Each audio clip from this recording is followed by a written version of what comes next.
আমরা ছোটবেলা থেকে দেখতাম যে আমাদের দাদিরা, নানিরা, মায়েরা, খালারা ওনারা সূরা ইয়াসিন সকালবেলা পড়তেন, তাদের মুখস্থ ছিল সূরা ইয়াসিন। তো সূরা ইয়াসিন দুইটা পাড়ায় একসাথে করে অবস্থিত, 22 এবং 23 পাড়া। এটা মাক্কি সূরা, ধারাক্রম অনুসারে এটা কোরআনের 36 নম্বর সূরা। এই সূরাটির আয়াত সংখ্যা মোট 83। এই সূরা অনেক ফজিলত আছে, কিন্তু ফজিলতগুলো বেশিরভাগ দুর্বল সনদের। একটা শুধু হাসান পর্যায়ের হাদিস পাওয়া যায়, বাকি সব দুর্বল। তো দুর্বল হলেও সমস্যা নাই, ফজিলতের ক্ষেত্রে দুর্বল হাদিস গ্রহণ করা যায়। কি কি আছে? এক হাদিসে সুনানে তিরমিজির বর্ণনায় রাসূল সাল্লাল্লাহু আলাইহি ওয়াসাল্লাম বলেছেন, ইন্না লিকুল্লি শাইআন কলবান ওয়া কলবুল কুরআনি ইয়াসিন। সব জিনিসের হৃদয় আছে, আর কোরআনের হৃদয়ের নাম হচ্ছে সূরা ইয়াসিন। যে ব্যক্তি একবার সূরা ইয়াসিন পড়ে, সে 10 বার পুরো কোরআন পড়ার সওয়াব পেয়ে যাবে। এটা একটা ফাজিলত। আচ্ছা, আরেক ফাজিলতে আছে, রাসূল সাল্লাল্লাহু আলাইহি ওয়াসাল্লাম বলেছেন, ইকরাউ সূরাতা ইয়াসিন আলা মাউতাকুম। তোমাদের মুমূর্ষদের সামনে বসে সূরা ইয়াসিন পড়ো। মৃত্যু পথযাত্রী এখনই মারা যাবে, অসুস্থ হয়ে পড়ে আছে, তাদের যাতে কষ্ট কম হয়, লাঘব হয়, রাসূল সাল্লাল্লাহু আলাইহি ওয়াসাল্লাম বলেছেন সূরা ইয়াসিন তার সামনে বসে পড়ো। কেন? এটা আমি সামনে বলবো। এগুলো দাঈফ সনদের। হাসান পর্যায়ের একটা মাওকুফ হাদিস আছে, ইবনে আব্বাস রাদিয়াল্লাহু তাআলা আনহু বলতেন যে ব্যক্তি মান ক্বারা ইয়াসিন হিনা ইউসবিহু, সকালবেলা যদি কেউ সূরা ইয়াসিন পড়ে, তাহলে সারা দিনের সব কাজগুলো আল্লাহ তার জন্য সহজ করে দেয়। আবার রাতে যদি কেউ সূরা ইয়াসিন পড়ে, সারা রাতের সব কাজ তার জন্য আল্লাহ তাআলা সহজ করে দেয়। এবং ইবনু কাসির ওনার তাফসির মিন তাজরিবাতিহি, মানে তার এক্সপেরিয়েন্স থেকে, কোনো হাদিস দলিল না, ওনার অভিজ্ঞতা থেকে বলেছেন যে আমি যখনই কোনো বিপদে পড়েছি সূরা ইয়াসিন তেলাওয়াত করার পর আল্লাহ তাআলা ওই কাজটা আমার জন্য সহজ করে দিয়েছেন। তো এখন সূরা ইয়াসিন বেশি বেশি তেলাওয়াত করবেন তো নাকি? মাশাআল্লাহ, ঠিক আছে। মাক্কি সূরাগুলোর মূল প্রতিপাদ্য বিষয় হচ্ছে তাওহীদ, রিসালাত, আখিরাত। মাক্কি সূরাগুলো সাধারণত তাওহীদ, রিসালাত এবং আখিরাত নিয়ে কথা বলে। সূরা ইয়াসিনও তার ব্যতিক্রম নয়। এই সূরারও মূল কথা তাওহীদ, রিসালাত এবং আখিরাত। বিশেষ করে পুনরুত্থান, পুনরুজ্জীবন, the concept of resurrection, life after death, মৃত্যুর পরে যে আবার আমরা জাগবো ঘুম থেকে, আবার জীবন হবে, আবার বিচার হবে, এটা বিশ্বাস হয় আপনাদের? হ্যাঁ, মক্কার লোকদের বিশ্বাস হতো না। তারা অবাক হয়ে শুনতো রাসূল সাল্লাল্লাহু আলাইহি ওয়াসাল্লামের কাছ থেকে যে বলে কি, আমরা মরে যাব, পচে যাব, গলে যাব, জীর্ণ শীর্ণ হয়ে যাব, আমাদের হাড্ডি খুঁজে পাওয়া যাবে না, অস্তিত্ব পাওয়া যাবে না, আবার আমরা নাকি জীবিত হব, আবার নাকি উঠবো, আবার বিচার, আবার কি কি বলে মুহাম্মদ। তারা মিলাতেই পারতো না এটা। তো এই জন্য তাদের কাছে দ্য কনসেপ্ট অফ আখিরা, life after death, specially the concept of রেসারেকশনটাকে ক্লিয়ার করার জন্য আল্লাহ তাআলা এই সূরাটা নাযিল করেছেন। তাহলে এই সূরার সেন্ট্রাল থিম, মূল প্রতিপাদ্য বিষয় হচ্ছে পুনরুজ্জীবন বা পুনরুত্থান, মানে আবার যে আমরা পুনরায় উঠবো। বিশ্বাস হয় আপনাদের? হ্যাঁ, এটা কিন্তু মহাসত্য, বিশ্বাস রাখতে হবে আমাদের যে না, মরে গেলে সাময়িক দেখা যায় পচে যায়, কিন্তু আবার আমরা উঠবো। এবং এজন্যই মুমূর্ষু ব্যক্তির সামনে সূরা ইয়াসিন পড়তে বলা হয়েছে। আপনি যখন সূরা ইয়াসিন পড়বেন, তার সামনে কাইন্ড অফ আপনি তাকে বোঝাতে যাচ্ছেন যে আপনি প্রকৃতপক্ষে মারা যাচ্ছেন না, এটা আপনার জীবনের পূর্ণ সমাপ্তি নয়, বরং এটা এই নশ্বর দুনিয়া থেকে আপনার অস্তিত্বের সাময়িক একটা বিদায়। কেউ যে মারা যাচ্ছে, আমার দাদা, আমার বাবা মারা যাচ্ছে, আমরা বিদায় দিচ্ছি, আজীবন হারাই ফেললাম নাকি তারে আমরা? কি সে কি আজীবনের জন্য মিসিং? সাময়িক একটা বিদায়, একটা শর্ট ব্রেক। ওনার অস্তিত্বের এই নশ্বর দুনিয়া থেকে ওনার অস্তিত্বের সাময়িক একটা বিদায়, কিন্তু পরবর্তী দুনিয়ায় তিনি কিন্তু আবার অনন্ত জীবন লাভ করবেন। তার মানে শারীরিক একটা মৃত্যু হচ্ছে, তার রুহের কোনো মৃত্যু নেই, হয় ইল্লিনে নয় সিজ্জিনে। ঠিক কিনা বলেন? আমাদের রুহগুলো কিন্তু মরে না, এটা আল্লাহর অর্ডারে ঢুকেছে, আল্লাহর অর্ডারে বের হয়, হয় ইল্লিনে নয় সিজ্জিনে। বিশ্বাসীদের রুহগুলো ইল্লিনে থাকে, আমাদের রুহগুলো যেন সেখানে থাকে, আমরা আল্লাহর কাছে কামনা করি, আমরা পড়ি আমিন। এজন্যই মৃত ব্যক্তিদেরকে আশাব্যঞ্জক করার জন্য এই সূরার মধ্যে যে কথাগুলো বোঝানো হচ্ছে যে আবার আপনি উঠবেন, আবার জীবিত হবেন, আবার আমরা মিলিত হব, বিচারের মুখোমুখি হব, আবার আমরা জান্নাতে একত্রিত হব, আমাদের গেট টুগেদার হবে, আমাদের রিট্রিট হবে। মানে মৃত্যুর মধ্যে আমরা আনন্দ খুঁজে বেড়াই নাকি? হ্যাঁ, মৃত্যু নিয়ে অনেকের কত ভয়, কিন্তু আমরা তো মৃত্যুই একমাত্র ওয়ে যার মধ্য দিয়ে আমরা আমাদের রবের সাথে সাক্ষাতের গেট ওয়ে। এটা আল্লাহর সাথে সাক্ষাতের প্রথম ধাপ হচ্ছে আপনাকে দুনিয়া ছাড়তে হবে, এছাড়া কি আল্লাহর সাক্ষাৎ পাওয়া যাবে? যাবে না। এজন্য মৃত ব্যক্তির সামনে আল্লাহর হাবিব সাল্লাল্লাহু আলাইহি ওয়াসাল্লাম রাহমাতুল লিল আলামিন মুহাম্মদ রাসূলুল্লাহ সাল্লাল্লাহু আলাইহি ওয়াসাল্লাম তিনি সূরা ইয়াসিন তেলাওয়াত করতে বলেছেন। তাহলে সেন্ট্রাল থিম ক্লিয়ার সবার কাছে না? এবার আসেন কিছু প্রাইম লেসন, কোর লেসন সূরা ইয়াসিন থেকে আমি সম্ভবত গত বছর আমার ভেরিফাইড ফেসবুক পেজ থেকে আমি 4টা লাইভ সিরিজ করেছি 4 ঘন্টার সূরা ইয়াসিনের উপর। আপনারা শুনবেন এগুলো, খুবই ওয়েল ডকুমেন্টেড ম্যানারে একাডেমিক ওয়েতে আলোচনা করেছি। যাদের সময় আছে শুনবেন এই লাইভগুলো। তো আমি এখন শুধু সার নির্যাসটা প্রাইম লেসন বা কোর লেসনগুলো নিয়ে আসি। 1 নম্বর লেসন হচ্ছে আল্লাহ তাআলা বলেছেন যে কোরআনের আয়াতগুলো একটার সাথে আরেকটা well connected, completely well knit, এটা well protected. One doesn't differ the other or contradict the other. কোনো আয়াত আরেক আয়াতের বিপরীতে যায় না, একটা আরেকটার সম্পূরক, পরিপূরক, ওয়েল নেট, ওয়েল কানেক্টেড। এটাই প্রমাণ করে যে এটা কার কাছ থেকে নাজিল হয়েছে? আল্লাহ সুবহানাহু ওয়া তাআলার কাছ থেকে নাজিল হয়েছে। আল্লাহ তাআলা এটাই বলেছেন ইয়াসিন, তারপরে ওয়াল কুরআনিল হাকিম। হাকিম বিমানা মুহকাম, মানে কোরআনের আয়াতগুলো পোক্ত। এটা হচ্ছে completely well net, perfectly connected, একটা আরেকটার সাথে কানেক্টেড। এক আয়াত ইফাসসিরু বা'দুহু বা'দান, এক আয়াত আরেক আয়াতকে ব্যাখ্যা করে। অনেক কথা কোরআনের এক জায়গায় সংক্ষেপে বলা হয়েছে, আরেক জায়গায় বিস্তারিত, এক জায়গায় ছোট করে আরেক জায়গায় বড় করে। কোন আয়াত আরেক আয়াতের সাথে কন্ট্রাডিক্ট করে না। আল্লাহ তাআলা বলছেন আফালা ইয়াতাদাব্বারুনাল কুরআন ওয়ালাউ কানা মিন ইনদি গায়রিল্লাহি লাওয়াজাদু ফীহি ইখতিলাফান কাসীরা। তারা কি কোরআন নিয়ে গবেষণা করবে না?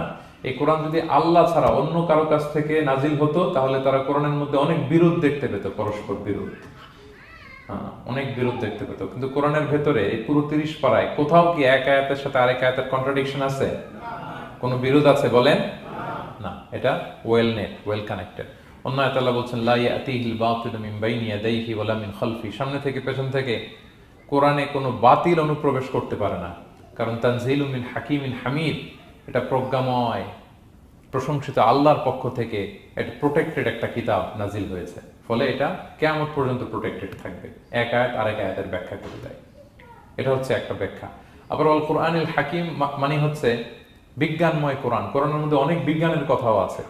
শুধু বিজ্ঞান, বিজ্ঞান নিয়ে কি আছে প্রায় 1.5 ঘন্টার লেকচার আছে আমার। Scientific indications of the holy Quran, cosmic symbols, natural phenomena, cosmology, embryology, morphology, bla bla bla, অনেক কিছু। কিভাবে এই পানি উপরে যায়, ওয়াটার সাইকেল, হাইড্রোলজিক্যাল সাইকেল, বৃষ্টি হয়, সূর্য কিভাবে ডুবে ওঠে, চাঁদ, তারপর মহাবিস্ফোরণ, বিগ ব্যাং থেকে শুরু করে মায়ের পেটে বাচ্চার ভ্রূণ কিভাবে ডেভেলপ করে, যত কসমিক সিম্বল আছে কোরআনে, এটা নিয়ে আমার 1.5 ঘন্টার একটা কোরআনের সায়েন্টিফিক ইন্ডিকেশনাল লেকচার আছে। তো সেদিকে আমি যাব না। তো আল কোরআনুল হাকিমের 2টা ব্যাখ্যা হয়। এক হচ্ছে মুহকাম, মানে কোরআনের আয়াতগুলো প্রোটেক্টেড, কানেক্টেড। আরেকটা হচ্ছে কোরআনের আয়াতগুলো বিজ্ঞানসম্মত, বিজ্ঞানের সাথেও কন্ট্রাডিকশন করে না। কিছু যদি অমিল থাকে বিজ্ঞানের অপেক্ষা করা উচিত। বিজ্ঞান সামনে আরো শিখবে, আরো জানবে, আরো ডেভেলপ হবে, তখন বারবার বিজ্ঞানের মাথা কোরআনের দিকে নিচু হয়ে আসবে। ঠিক কিনা বলেন? যত দিন যায় সহজ হয় কোরআন বোঝা আমাদের জন্য। বিজ্ঞানের আবিষ্কারের কারণে কোরআন বোঝা সহজ হয় এবং মিলে যাচ্ছে সবকিছু। তাহলে এটা হচ্ছে 1 নম্বর লেসন সূরা ইয়াসিন থেকে, যে কোরআনের সব ভার্সেস গুলা আর পারফেক্টলি কানেক্টেড, ইন্টারকানেক্টেড। 1 নম্বর। 2 নম্বর হচ্ছে সূরা ইয়াসিনের 10 নম্বর আয়াতে আল্লাহ তাআলা বলেছেন ওয়াসাওয়াউন আলাইহিম আনযারতাহুম আম লাম তুনজিরহুম লা ইউমিনুন। হে নবী, আপনি তাদেরকে ওয়ার্নিং দেন আর না দেন সমান সমান, কাজ হবে না। এর কারণ হচ্ছে জেনে বুঝে যদি কেউ সত্যকে প্রত্যাখ্যান করে তার অন্তরে আল্লাহ মোহর মেরে দেন। জেনে বুঝে সত্যকে প্রত্যাখ্যান করলে, আমি বুঝি নাই, আমি শুনি নাই, আমি জানি নাই, এটা আল্লাহ মাফ করবে। আমি কনভিন্স হই না, এই জন্য মানতেছি না, কিন্তু আমি জানি এটা সত্য, এরপরেও যদি সত্যটা গ্রহণ না করি তাহলে কার মুক্তি আছে বলেন তো?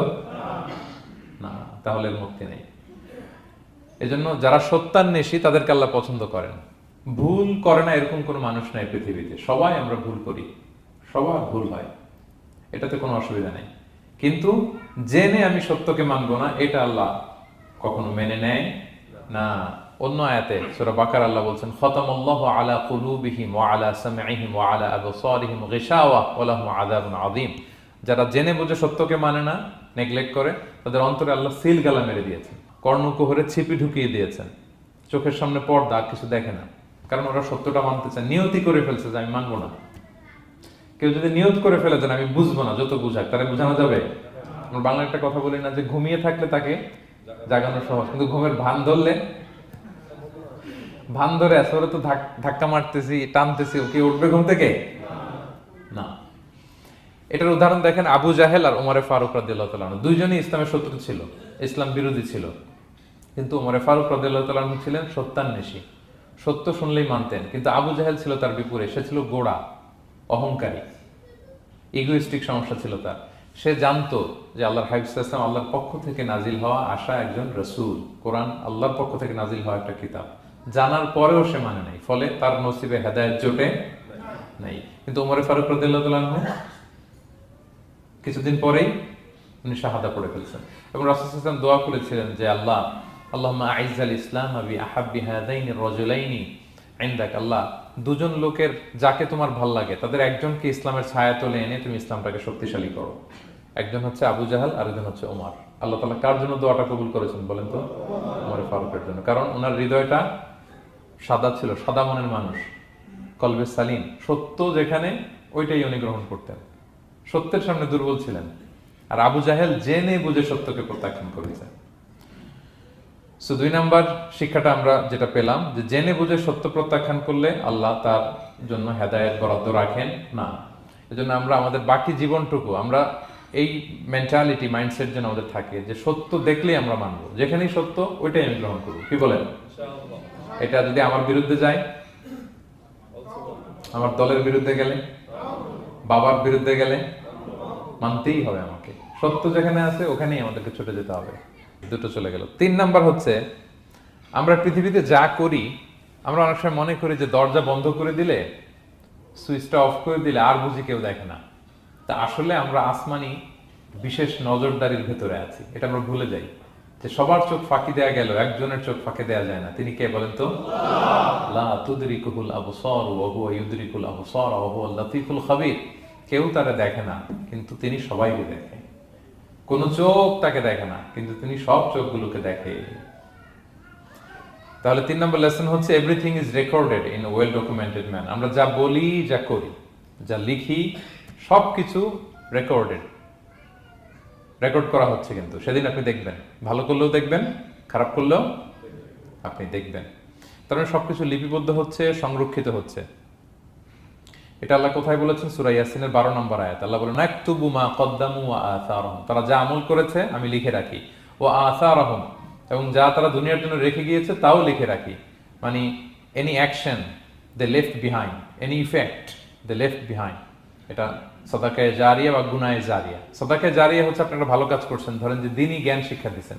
আমি সূরা ফাতিহা শিক্ষা দিলাম আপনাদেরকে, তো আপনারা এটা দিয়ে আজীবন নামাজ পড়তেছেন, আপনার সওয়াব তো আপনি পাবেনই, কিন্তু ওই যে আমি শিক্ষা দিলাম একটা পার্সেন্টেজ সওয়াব আজীবন আমার আমল নামে আসবে। শুধু তাই না, আপনি যে আবার আরেকজনকে সূরা ফাতিহা শিক্ষা দিবেন, সে তার পরবর্তী নেক্সট জেনারেশনকে সূরা ফাতিহা, এইভাবে কিয়ামত পর্যন্ত এই চেইন ধরে সূরা ফাতিহা যত লোক শিখবে তারা তাদের সওয়াব ঠিকই পাবে, কিন্তু তার একটা পার্সেন্টেজ সওয়াব আল্লাহ তাআলা আমার আমল নামায় দিয়ে দিবে। এটাকে বলে আসার। ওয়া নাকতুবু মা কদ্দামু, নিজে যে আমল করলাম আল্লাহ বলে এটাও লিখে রাখছি। ওয়া আসারহুম, any effect you left behind in this দুনিয়া, যেটা আপনি রেখে গেছেন এটাও আল্লাহ লিখে রাখবে। এবং ওয়াকুল্লা শাইইন আহসাইনাহু ফি ইমামিন মুবিন, আল্লাহ বলেন সবকিছু একটা নথির ভেতরে নথিবদ্ধ করে। নথি চিনেন তো না? ডায়েরি। তারপর আমাদের বাংলাদেশে তো যে আগে হাল খাতা করতো না, টালি খাতা বিশাল বড় বড়, এখন আছে কিনা, বিশেষ করে মুদির দোকানে দেখা যায় বড় মোটা মোটা ধপাস করে সে টেবিলের উপর ফেলে, তারপর আপনার নাম দেখে বের করে আপনার কত বাকি, কত দিতে হবে। এই যে টালি খাতা, এই নথি করে রাখছে আল্লাহ তাআলা আমাদের সবকিছু যা করলাম, যেটার ইফেক্ট দুনিয়াতে আমি রেখে গেলাম। এবং অন্য আয়াতে আল্লাহ তাআলা বলছেন, মা ইয়ালফিযু মিন কাওলিন ইল্লা লাদাইহি রাকীবুন আতীদ, আমি মুখ দিয়ে যা উচ্চারণ করি সব আল্লাহ তাআলা একজন পর্যবেক্ষক ফেরেশতার মাধ্যমে তুলে রাখেন, সব আপনি দেখতে পাবেন। শুধু তাই না, এখানে একটা স্পেশাল লকেট রেখেছেন আল্লাহ। আল্লাহ বলেন, ওয়াকুল্লা ইনসানিন আলজামনাহু তায়রাহু ফি উনুকিহি ওয়া নুখরিজু লাহু ইয়াওমাল কিয়ামাতি কিতাবান ইয়ালকাহু মানশুরা। প্রত্যেকের গ্রীবালগ্নে আমি একটা স্পেশাল সিম কার্ডের মতো রেখেছি, যা বলো এখানে রেকর্ড হয়ে আছে, কিয়ামতের দিন আমি সব বের করে দিব। তাহলে পালানোর জায়গা আছে?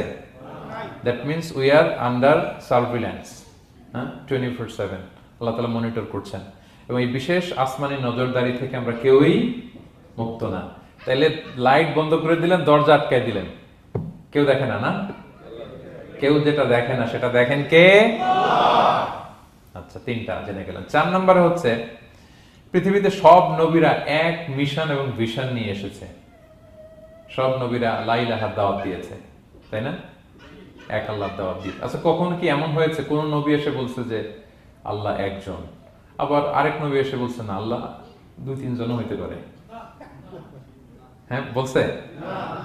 কোন নবী এসে বলেছে মৃত্যুর পর এক জীবন আছে, হিসেব দিতে হবে, পাই টু পাই হিসেব হবে, আরেকজন বলছে না এরকম নাও থাকতে পারে?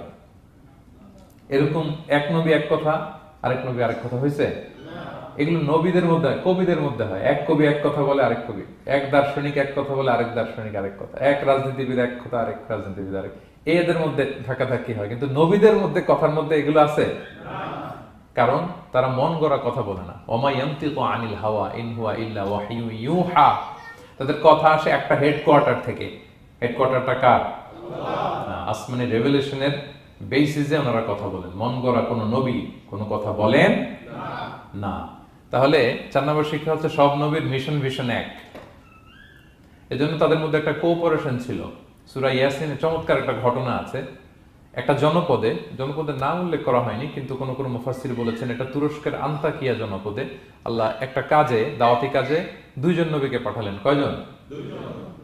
কাজ একটা, কিন্তু কয়জন? 2 জন। এরকম সাধারণত অন্য নবীদের ক্ষেত্রে হয় না, কোরআনে পাওয়া যায় না যে এক কাজে এক জায়গায় 2 নবী, এরকম হয় না।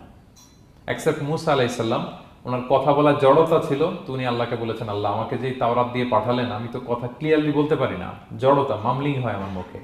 তো আমার ভাই আখি হারুন আফসাহু মিন্নি লিসান, ও আবার খুব ফ্লুয়েন্ট ছিল। আমি নেতৃত্ব দিব, কিন্তু হারুন ভোকাল দিবে, আপনি তাকে নবী বানায় দেন। মুসা আলাইহিস সালামের দোয়ার বদলতে আল্লাহ হারুন আলাইহিস সালামকে নবী বানাই দিয়েছিলেন। 2 ভাই মিলে ফেরাউনের কাছে দাওয়াতি কাজ করেছে। কিন্তু এছাড়া আর এরকম দেখা যায় না যে এক এলাকায় এক কাজে 2 জন নবী, না। এইখানে দেখা গিয়েছে আন্তাকিয়া জনপদে আল্লাহ এক মিশনে কয়জন নবী পাঠিয়েছেন? 2 জন। আচ্ছা, কিছুদিন পরে আরো একজন, তাহলে হইল কয়জন? 3 জন। এক কাজে এক জনপদে এক এলাকায় মোট 3 জন নবী, কিন্তু এদের মধ্যে কোনো মারামারি নেই। আমাদের দায়ীদের অবস্থা দেখেন তো বাংলাদেশে, মাশাআল্লাহ। আমাদের প্রত্যেক দায়ীদের একই মিশন না? একই মিশন, একই ভিশন, একই লক্ষ্য, একই ডেস্টিনেশন, কিন্তু কত বিভেদ, কত বিরোধ দেখেন। আল্লাহ তাআলা সূরা ইয়াসিনের 14 নম্বর আয়াতে বলছেন ইদ আরসালনা ইলাইহিম মুসনাইন, প্রথম 2 জন নবী পাঠালাম একটা মিশনে, ফাআজ্জাজনা বিসালিস, এবং 3য় জন দিয়ে আরো এদেরকে মজবুত করলাম, ফাকালু ইন্না ইলাইকুম মুরসালুন, তারা যে 3 জন একই কথা বলল যে আমরা রাসূল হয়ে এসেছি। তাহলে দেখেন নবীদের মধ্যে পারস্পরিক শ্রদ্ধাবোধ ছিল। বড় নবী ছোট নবী, প্রধান বক্তা দ্বিতীয় বক্তা তৃতীয়, এগুলো ছিল না। এই 3 নবীর মধ্যে প্রধান নবী, দ্বিতীয় নবী, তৃতীয় নবী আছে নাকি? না। 3 জন একই মিশনে, একই ভিশনে, কোঅপারেশনে তারা এগিয়ে গিয়েছে।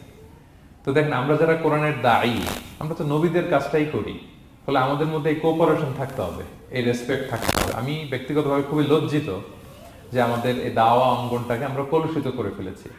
আমরা অন্য আলেমকে, অন্য দায়ীকে তুচ্ছ করা, তাচ্ছিল্য করা, ছোট করা, হেয় করা, তাকে বাতিল করা, নাকচ করা, এরকম আমরা করে থাকি। আমি একাই ইসলামের মুখপাত্র, আমি যা বলবো এটাই, এটা ঠিকাদারি আমার কাছে, এরকম একটা মেন্টালিটি আছে না? এটা নবীদের মাইন্ডসেট এরকম ছিল না। ওনারা কোঅপারেশনে, কোলাবোরেশনে কাজ করতেন, পার্টনারশিপে, একে অপরের প্রতি রেসপেক্ট ছিল। কোন নবী আরেক নবীর বিষদগার করে নাই। কিন্তু আমরা এক দায়ী আরেক দায়ীকে কাফের বলতেও তো আমরা দ্বিধাবোধ করি না, কি বলেন? আল্লাহ তাআলা আমাদেরকে বোঝার তৌফিক দান করুন। 5 নাম্বার, নবীদের কাজ হচ্ছে আল বালাগুল মুবিন, ক্লিয়ার কমিউনিকেশন, শুধু পৌঁছে দেয়া, বাণীবাহকের কাজ করা। আল্লাহ তাআলা বলছেন ওমা আলাইনা ইল্লাল বালাগুল মুবিন। ওই 3 জন নবী যখন বুঝালেন, তারা এলাকাবাসী মানে না, রিজেক্ট করলো, কিন্তু তারা বললো যে আমাদের কাজ হচ্ছে পৌঁছে দেওয়া, মানবা কি মানবো না এটা তোমাদের কাজ। আমাদের কাজ কি? আল বালাগুল মুবিন, কোরআনিক টার্মিনোলজি, মানে হচ্ছে ক্লিয়ার কমিউনিকেশন, আমাদের কাজ পৌঁছে দেওয়া, এর বেশি কিছু না। আমরা অনেক সময় একটু জবরদস্তি করতে চাই, জোরাজুরি করতে চাই, এই নামাজ পড়ো না কেন, তাকে জোরাজুরি করা, দাঁড়িয়ে রাখানো, জোরাজুরিতে বেশি কাজ হয় না। আপনি পাওয়ারফুল মেসেজ দিবেন, ইনফ্লুয়েন্স করবেন, এতেই আল্লাহ হেদায়েত দিবে। কারণ হেদায়েতটা নিয়ন্ত্রণ করেন একমাত্র কে? আল্লাহ। এখানে আর কারো হাত নাই, এমনকি নবীরও না। কোন নবীও চাইলে কাউকে হেদায়েত দিতে পারে না। আল্লাহর হাবিব সাল্লাল্লাহু আলাইহি ওয়াসাল্লাম মক্কায় মক্কাবাসীদের পেছনে ঘুরতে ঘুরতে পেরেশান। উনি তো রহমতের নবী, উনি ভাবতেছিলেন হায়রে একটু যদি আমার কথা মানতো তাইলেই তো জাহান্নাম থেকে বেঁচে যায়, আর একটু দাওয়াত দেই, সকালে দেই, দুপুরে দেই, বিকেলে দেই, রাতে দেই। তাদের পিছনে ঘুরতে ঘুরতে রাসূল সাল্লাল্লাহু আলাইহি ওয়াসাল্লাম পেরেশান হয়ে যেতেন। আল্লাহ তাআলা সূরা কাহফে আয়াত নাযিল করলেন, ফালাআল্লাকা বাকিউন নাফসাকা আলা আসারিহিম ইল্লাম ইউমিনু বিহাদাল হাদীথি আসাফা। নবী, ওরা যদি শুনতে না চায়, আপনি তো ওদের পিছনে ঘুরতে ঘুরতে পাগল হয়ে যাচ্ছেন বোধহয়, না রেখে দেন, মানলে মানুক, না মানলে নাই। হেদায়েত দেওয়ার মালিক হচ্ছে আমি। ফাযাক্কির ইন্নামা আনতা মুযাক্কির, আপনি শুধু স্মরণ করিয়ে দেন, উপদেশ দেন। লাস্তা আলাইহিম বিমুসাইতির, আপনি বল প্রয়োগ করতে আসেন, আপনাকে দারোগা বানাই পাঠাইনি আমি, আপনি শুধু পৌঁছে দিবেন। এমনকি রাসূলুল্লাহ সাল্লাল্লাহু আলাইহি ওয়াসাল্লাম ওনার চাচা আবু তালেবের হেদায়েতের জন্য অনেক ট্রাই করেছেন, কিন্তু হেদায়েত নসিব হয়েছে বলেন? কারণ ইন্নাকা লা তাহদি মান আহবাবতা ওয়ালাকিন্নাল্লাহ ইয়াহদি মান ইয়াশা। নবী, আপনি যাকে চান তাকে হেদায়েত দিতে পারবেন না। তাহলে আমাদের যারা দাঈ, আমাদের কাজ কি? পৌঁছে দেওয়া। বলেন তো, কাজ কি? পৌঁছে দেওয়া।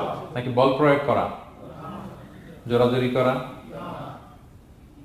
মাশাআল্লাহ। 7 নাম্বার লেসন হচ্ছে, এই পৃথিবীর সবকিছু আইন মানে কার? বলেন তো, আল্লাহর। ইচ্ছায় অনিচ্ছায় সবকিছু আল্লাহর আইন মানে, আমরা ছাড়া শুধু।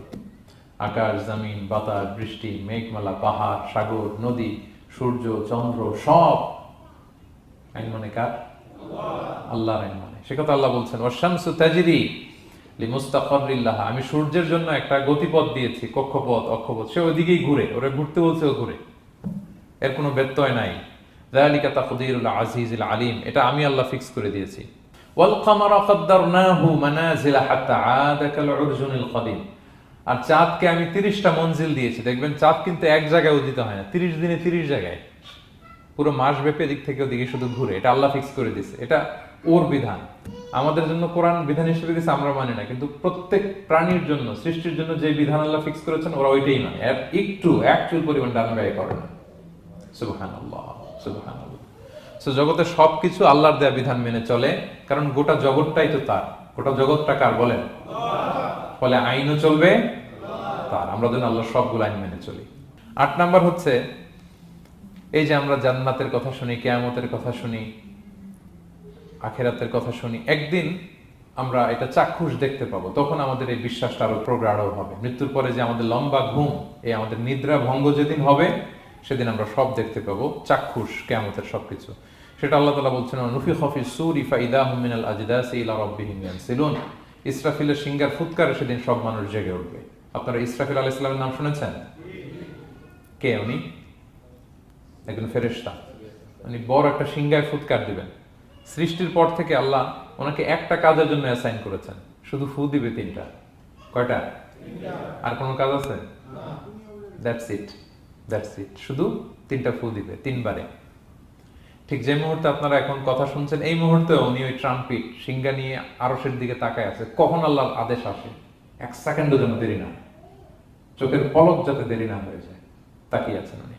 ফুৎকার দিবে তো কবর থেকে মানুষগুলো উঠবে, মিনহা খালাকনাকুম ওয়া ফিহা নুঈদুকুম ওয়া মিনহা নুখরিজুকুম তারাতান উখরা, এই কথাই আল্লাহ এই সূরাতে বলেছেন। তো মানুষ যখন উঠবে, কারো ঘুম হবে 50 বছর, কারো 500 বছর, কারো 5000 বছর, কারো 5 লক্ষ বছর। পৃথিবীতে প্রথম নিহত হয়েছে কে জানেন? হাবিল, আদম আলাইহিস সালামের ছেলে হাবিল পৃথিবীর প্রথম মারা গেছে। সে, তার ঘুমটা কত লম্বা বলেন তো? সে কত হাজার বছর, লক্ষ বছর বেচারা ঘুমাচ্ছে, হ্যাঁ, তার কবরে। তো এই সব সিংগার ফুৎকার সব কবর থেকে উঠবে। ক্বালু ইয়া ওয়াইলানা মান বাআসানা মিন মারকাদিনা হাযা, কিরে কে ভাঙালো এই লম্বা ঘুমটা, সবাই তো ঘুমাচ্ছিলাম। হাযা মা ওয়া'দার রহমান, ফেরেশতারা বলবে এইটাই সেই দিন যেটা বিশ্বাস করো না এই দুনিয়াতে, ওয়াজ নসিহত হইলে তো তোমরা মানতা না, বলতা এগুলো কিছু নাই, আজকে সেই দিন। সাদাকাল মুরসালুন, রাসূলরা সত্যই বলেছেন, ওই দিন মানুষ চাক্ষুষ কিয়ামতকে অবলোকন করবে। 9 নম্বর শিক্ষা হচ্ছে, তখন আল্লাহ তাআলা বিচার প্রতিষ্ঠিত করবেন, ওই বিচারে আল্লাহ কাউকে ঠকাবেন না। বলেন তো, আল্লাহর বিচারে কোনো পার্সিয়ালিটি আছে? কোনো ঘুষ দেওয়ার সিস্টেম, স্বজনপ্রীতি আছে না? এই কথা আল্লাহ বলেছেন সূরা ইয়াসিনের 54 নম্বর আয়াতে, ফালিয়াউমা লা তুযলামু নাফসুন শাই, কোনো জুলুম হবে না, ওয়া তুজজাউনা ইল্লা মা কুনতুম তা'মালুন, যে যা করেছো ওইটারই প্রতিদান পাবে। এমন না যে আপনি করছিলেন খুব ভালো কিন্তু আপনি পান নাই, এটা হবে না। যার যে রিওয়ার্ড পাওয়ার কথা ওইটাই পাবেন, কারণ আল্লাহ জুলুম করেন না। ওমা আনা বিযাল্লামিন লিল আবিদ, আল্লাহ বলে আমি আমার বান্দার প্রতি বিন্দু পরিমাণ জুলুম করি না। ওয়া নাদউল মাওয়াজিনাল কিসতা লিয়াউমিল কিয়ামা ফালা তুযলামু নাফসুন শাইআ, সেদিন আমি ন্যায় বিচারের মানদণ্ড স্থাপন করব, ওখানে একটা চুল ফেললেও এটা ওজন হয়। ফামান ইয়ামাল মিসকালা যাররাতিন খায়রান ইয়ারা ওয়া মান ইয়ামাল মিসকালা যাররাতিন শাররান ইয়ারা। অনুপরিমাণ ভালো করলে ভালো পাবেন। এই যে সে লিল্লাহি তাকবীর বলছে, সওয়াব হইছে না? সে ওই দিন আমলনামায় দেখবে, কি রে অমুক এক মাহফিলের মধ্যে আমি লিল্লাহি তাকবীর বলছিলাম, এইটার এতগুলা সওয়াব। তারপরে এই যে আপনারা আল্লাহু আকবার বলছেন, এতে সওয়াব হইছে না? এরকম ছোট্ট ছোট্ট প্রতি মুহূর্তে একজন রাস্তা চেনে না, রাস্তা দেখাই দিলেন, একজন একটা ভালো উপদেশ দিলেন। এইভাবে ছোট্ট ছোট্ট যত ভালো কাজ সব পাবেন, ছোট্ট ছোট খারাপ কাজ সব সেদিন পাবেন, কোনো জুলুম হবে না। আচ্ছা, 10 নম্বর শিক্ষা হচ্ছে, যারা জান্নাতে যাবে, জান্নাতের একটা ফিচার হচ্ছে, মেজর ফিচার, জান্নাতে যে জান্নাতীরা যা চাবে তাই পাবে, কোনো না নাই সেখানে, যার যেটা মনে চায়। এটা সূরা ইয়াসিনের 57 নম্বর আয়াত আল্লাহ বলেছেন, লাহুম ফিহা ফাকিহা ওয়া লাহুম মা ইয়াদদাউন। সেখানে অজস্র অঢেল সুস্বাদু মুখরোচক ফলমূল থাকবে। দুনিয়াতে এক ফলে এক মজা, আনারসের মজা তরমুজে নাই, তরমুজের মজা আমে নাই, আমের মজা বাঙ্গিতে নাই, বাঙ্গির মজা কাঁঠালে নাই, কাঁঠালের মজা ডুরিয়ানে নাই। যেইটা খাবেন ওইটা স্বাদ। জান্নাতে এক ফলের ভেতরে হাজার রকমের স্বাদ আল্লাহ ঢুকাই দিবে। আচ্ছা, দুনিয়াতে যে কমলা খান, কমলার ছোলা খান, হ্যাঁ, ডাব যে খান, ডাবের ছোলাটা খান, শুধু পানি। ওইখানে ডাবের চেয়ে আর ডাবের ছোলা মজা লাগবে। কমলার চেয়ে কমলার ছোলা হবে আরো সুস্বাদু। মানে ওইটার ফিচারের সাথে দুনিয়ার ফিচারের কোনো তুলনাই হয় না, নো কম্পারিজন। যা চাবে তাই পাবে। ইয়াসিনের 11 নম্বর শিক্ষা হচ্ছে, সেদিন নিজের হাত পা নিজের বিরুদ্ধে সাক্ষী দিবে যারা জাহান্নামে যাবে। কারণ জাহান্নামীরা বলবে না আল্লাহ করি নাই, তোমার ফেরেশতারা ভুলে লিখছে, আল্লাহ আরেকজনের আমলনামা আমার দিয়ে দিছে, এই অনেক ধরনের অজুহাত। তখন আল্লাহ তাআলা তার মুখটাকে সিলগালা করে দিবেন। ফালইয়াউমা নাখতিমু আলা আফওয়াহিহিম ওয়া তুকাল্লিমুনা আইদিহিম ওয়া তাশহাদু আরজুলুহুম বিমা কানু ইয়াকসিবুন। আল্লাহ বলে, তোমার মুখ আমি সিলগালা করে দিলাম, হাত কথা বলবে, তখন পা সাক্ষী দিবে কোথায় যে এই পাপটা করছেন। আপনি অবাক হবেন, কি রে, এই হাতে তো কত আংটি পরলাম, এরপর কত লোশন মাখলাম, হ্যাঁ, কত সুন্দর বডি ওয়াশ দিয়ে হাতটাকে ক্লিন রাখলাম, তারপর হাতের মধ্যে গ্লাভস পরলাম, হাত পা কত যত্ন আমি নিলাম। এই হাত পা আমার বিরুদ্ধে কথা বলে, রাগে মানুষ বলবে ওয়াকালু লিজুলুদিহিম লিমা শাহিদতুম আলাইনা, কি রে আমার বিরুদ্ধে কথা বলিস কেন? তো হাত পা বলবে ক্বালু আনতাকানাল্লাহ আল্লাযী আনতাকা কুল্লা শাই। ওই আল্লাহ আজকে আমাকে কথা বলার সুযোগ দিয়েছে, যে আল্লাহ চাইলে যে কাউকে, যে কোনো সৃষ্টিকে কথা বলার সুযোগ দিয়ে থাকে। পাথরকে আল্লাহ জবান দিতে পারেন, দিয়েছেন। রাসূল সাল্লাল্লাহু আলাইহি ওয়াসাল্লাম মক্কার শিয়াবের মধ্য দিয়ে যখন হাঁটতেন, অনেক পাথর রাসূল সাল্লাল্লাহু আলাইহি ওয়াসাল্লামকে সালাম দিয়ে বলেছেন, আসসালামু আলাইকা ইয়া নবী আল্লাহ, হে আল্লাহর নবী আপনাকে সালাম। কে দিয়েছে সালাম? পাথর। মরা খেজুর গাছ কেঁদে উঠেছে নবীর জন্য, তার মানে এগুলোর ভিতরে প্রাণের সঞ্চার করেছেন কে? আল্লাহ। সেদিন হাতের ভেতরে আল্লাহ তাআলা কথার শক্তি দিবেন। আপনার হাত আপনার বিরুদ্ধে, পা বিরুদ্ধে, আপনার বডি আপনার বিরুদ্ধে সাক্ষী দিবে। সো খবরদার, অতটুকু পাপ করি যতটুকু পাপের শাস্তি বহনের ক্ষমতা আমার আছে, একটু হিসাব মিলিয়ে নিই আমরা। 12 নম্বর লেসন হচ্ছে যে আমরা শক্তিশালী হই, ছোট থেকে বড় হই, এরপরে আবার দুর্বল হয়ে যায়। আল্লাহ বলেন ওয়ামান নুআম্মিরহু নুনাক্কিসু ফিল খালকি আফালা ইয়াকিলুন। আমি যখন কারো বয়স বাড়িয়ে দেই, তাকে আবার দুর্বল করে দেই। এটাই জীবন চক্র। দেখেন, শৈশব দিয়ে শুরু, তারপর কৈশোর, তারুণ্য, যৌবন। যৌবনের কথা চিন্তা করে তো বেশিরভাগ যুবক কি শক্তি গায় না, যা খায় ওইটাই হজম হয়ে যায়। ওভারটাইম করতে পারি, লাগাতার কাজ করতে পারি, মানে অনেক ক্যাপাসিটি। কিন্তু সেই আপনি যখন 60, 70, 80-তে যাবেন, আর পারা যায় না। তখন একটা লাঠি লাগে। কি লাগে? আরো বাড়লে 90 যখন হয়ে যায়, 100, তখন ওই যে ছোট বাচ্চারা ওরা যা বলতেছে এরকম, ওরা যেরকম বোঝে না ওইরকম বোঝে না। বাচ্চাদেরকে এদিকে খাবার দিলে দেখবেন যে এদিক দিয়ে পড়তেছে মসজিদে। ওই মুরব্বীরও এরকম, বাচ্চাদের প্যাম্পাস পরানো লাগে, যেখানে রাখে পেশাব পায়খানা, মুরব্বীরাও এরকম 90, 80 এদেরও পরানো লাগে, এদেরও আর কন্ট্রোলটা থাকে না। তাহলে দেখেন, this is our life cycle. এভাবেই তারুণ্য, যৌবন, প্রৌঢ়ত্ব, এরপর আবার বার্ধক্য। আল্লাহ বলে এরপরও তোমরা বুঝবে না। এটা আল্লাহ বুঝাতে চাইলেন, যে আল্লাহ এক দেহে এত রূপ আনতে পারে, সে আল্লাহকে আবার তোমাদেরকে জীবিত করতে সক্ষম না? কারণ এই সূরার মূল কথা হচ্ছে পুনরুজ্জীবন, রেসারেকশন। আল্লাহ বারবার ঘুরিয়ে ফিরিয়ে নানা আয়াত দিয়ে বুঝাতে চাচ্ছেন যে আমি তোমাদেরকে আবার পুনরায় জীবিত করতে পারি। তো যে আল্লাহ এত কিছু করতে পারে, সে আবার আমাদেরকে জীবিত করতে পারে না? বলেন। আচ্ছা, 13 নম্বর শিক্ষা হচ্ছে অতীত ভুলে যাওয়া। এটা আমাদের জীবনের জন্য অনেক বড় বোকামি। আমরা ভুলে যাই, অনেক সময় আমরা কি ছিলাম, কোথায় ছিলাম ভুলে যাই। আল্লাহ বলেন আওয়ালাম ইয়ারাল ইনসানু আন্না খালাকনাহু মিন নুতফা ফাইদা হুয়া খাসীমুম মুবিন। মানুষ কি দেখে না যে ওদেরকে আমি কোত্থেকে সৃষ্টি করছি? দেখেন আমাদের এত বড় বাড়ি গাড়ি, আমাদের এত নাম যশ খ্যাতি, আমরা আদিতে কি ছিলাম? সামান্য এক ফোঁটা বীর্য। বাবার পিঠ থেকে মায়ের গর্ভে ছোট্ট একটা পানি থেকে আমাকে সৃষ্টি করেছেন কে? আল্লাহ। এই সৃষ্টির আগে তো কিছুই ছিলাম না। আপনার বয়স এখন 50, আচ্ছা 500 বছর আগে আপনি কই ছিলেন বলেন? আপনার দাপটে তো আজকে থাকা যায় না এই পৃথিবীতে, সব নাকি আপনার, এরকম বলে না? সব আমার, আমার পাওয়ার, আমার ক্ষমতা। আজ থেকে জাস্ট 500 বছর আগে আপনি কই ছিলেন? আপনার কোনো নাম ছিল? আপনার কোনো গ্রাম ছিল? কোনো অ্যাড্রেস ছিল? কোনো খ্যাতি ছিল? দাপট ছিল? লোক লস্কর কিছু ছিল? ক্ষমতা আসলো কোত্থেকে আপনার? আল্লাহ বলে হাল আতা আলাল ইনসানি হিনুম মিনাদ দাহরি লাম ইয়াকুন শাইআম মাযকুরা। মানুষকে দেখে না যে একটা সময় ও কিছুই ছিল না, কিছুই তো ছিল না, তুমি অস্তিত্বহীনতা থেকে তোমার অস্তিত্ব আল্লাহ দিলেন দয়া করে, ছোট্ট ছোট্ট করে মায়ের পেটে এতটুকু থেকে। আপনি ওই বিজ্ঞান প্রযুক্তি জাদুঘরে গিয়েছিলাম আমি আগারগাঁওতে, ওখানে মায়ের পেটে যেগুলো বাচ্চাগুলো ডেভেলপ করে নাই তারা রেখে দিয়েছে পানির মধ্যে 1 সপ্তাহ 2 সপ্তাহ 1 মাস 2 মাস 3 মাস এরকম বাচ্চাগুলো ছোট, ওই ব্যাঙ্গাচির মতো ছিলাম আমরা। বর্ষাকালে ব্যাঙের পোনা দেখছেন? জাস্ট লাইক ব্যাঙের পোনা, এত ক্ষুদ্র ছোট্ট আমরা ছিলাম। আল্লাহ বলে তুমি দেখো না তোমার পিছনটা কি ছিল? অতীত, এজন্য অতীত ভুলে যাওয়া যাবে না। 14 নম্বর শিক্ষা হচ্ছে পুনরুত্থান, যেটা আসল শিক্ষা সূরা ইয়াসিনের, মানে মৃত্যু পরবর্তী জীবন, এটা মহাসত্য, এটা হবেই।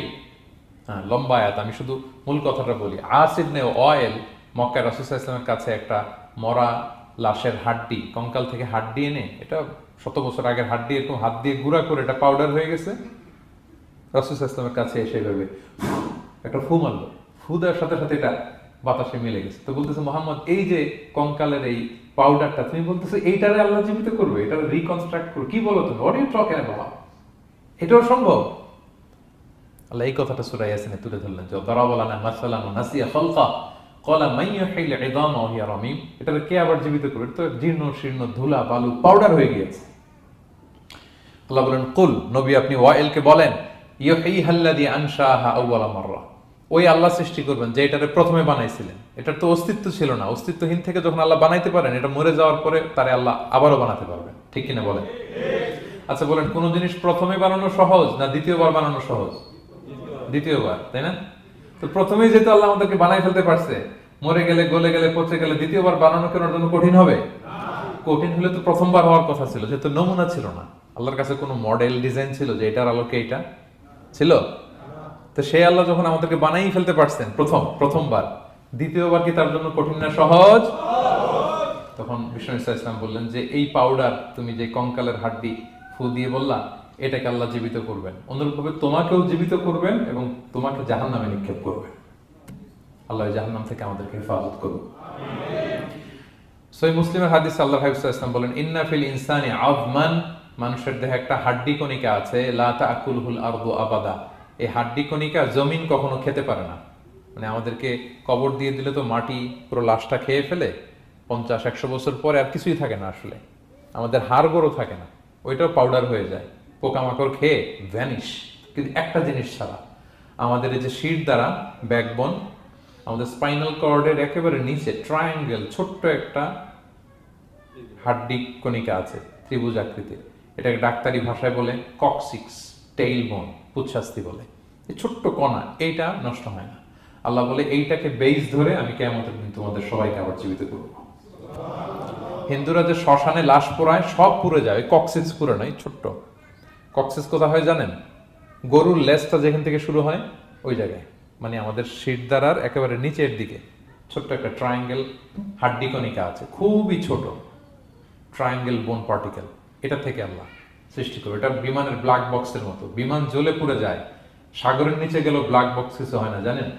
যে MH কত 370, ওই যে ডুবলো, যে ভারত মহাসাগরের নিচ থেকে 3 দিন সিগন্যাল দিচ্ছিল ব্ল্যাক বক্স, এরপর এটার ব্যাটারিও নাই, আর দিতেও পারে নাই, দেখেন সব ধ্বংস হয়ে যায়। ব্ল্যাক বক্স থেকে বিমানের সর্বশেষ কি হয়েছিল ইনফরমেশন গুলো পাওয়া যায়, ওইটা নষ্ট হয় না সাধারণত বিমানের। এই আল্লাহ তাআলা এই ব্ল্যাক বক্স দিয়ে দিয়েছেন আমাদের পেছনে, আজ বুঝলেন না? এখান থেকে আল্লাহ তাআলা সেদিন আমাদেরকে রিকনস্ট্রাক্ট করবেন। তাহলে পুনরুত্থান, আবার যে আমরা জীবিত হবে, এটা বিশ্বাস হয় আপনাদের? হয়। এটা করতে আল্লাহ কিছুই লাগে না, শুধু কোন বললেই হয়ে যায়। কি বললে? এই কুন কথা দিয়ে আল্লাহ তাআলা শেষ করেছেন সূরা ইয়াসিন। আল্লাহ বলেন যে আল্লাহর যে অসীম ক্ষমতা, এটা শুধু কুন বললেই হয়। ইন্নামা আমরুহু ইযা আরাদা শাইআন আইয়াকুলা লাহু কুন ফায়াকুন। কুন হও, ফায়াকুন হয়ে যায়। বি ইট ওয়াজ, হও বলতে হয়ে যায়। তাই বলে কি আল্লাহ হও বলাটাও জরুরি না, তিনি হও বলারও মুখাপেক্ষী না। দুনিয়াতে আমাদের বোঝানোর জন্য তিনি বলছেন যে আমি কুন বললেই হয়ে যায়, ওনার কুনও বলা লাগে না, চিন্তা করা মাত্রই হয়ে যায়। ফাআলুল লিমা ইউরিদ, তিনি যা ইচ্ছা তাই করতে পারেন। সো সেই আল্লাহকে যেন আমরা ডাকি, তার কাছে যেন আমরা ফরিয়াদ করি, আমাদের মনের আকুতি, চাহিদা, প্রার্থনা তার কাছে যেন আমরা নিবেদন করে পেশ করি। আল্লাহ তাআলা আমাদের সবাইকে কথাগুলো বোঝার ও আমল করার তৌফিক দান করুন। হাযা মা ইনদি ওয়াল ইলমু ইনদাল্লাহি আলাইহি তাওয়াক্কালতু ওয়া ইলাইহি উনীব। আসসালামু আলাইকুম ওয়া রাহমাতুল্লাহি ওয়া বারাকাতুহু।